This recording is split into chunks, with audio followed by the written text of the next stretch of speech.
Turki secara resmi menghentikan semua hubungan dagang dengan Israel pada Kamis 2 Mei 2024. Keputusan ini diambil seiring dengan memburuknya tragedi kemanusiaan di Palestina. Dilansir dari Al Arabiya via Tribun News pada Jumat 3 Mei 2024, Kementerian Perdagangan Turki mengatakan kegiatan ekspor dan impor terkait Israel telah dihentikan. Hal ini berlaku untuk semua produk dagang tanpa terkecuali. Dalam pernyataan resminya, Kemendak Turki menegaskan negaranya akan menerapkan langkah ini sampai Israel mengizinkan bantuan kemanusiaan yang cukup ke Gaza. Menanggapi keputusan ini, Menteri Luar Negeri Israel Katz marah kepada Turki.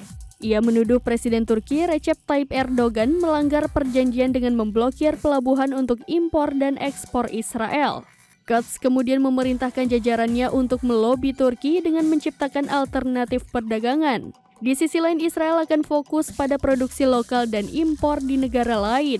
Sebelumnya, Turki telah memperlakukan pembatasan perdagangan dengan Israel pada April lalu. Hal ini terjadi setelah Israel menolak permohonan Turki untuk mengirim bantuan ke Gaza via udara. Adapun volume perdagangan Turki dan Israel mencapai 6,8 miliar dolar pada tahun 2023 menurut Bloomberg.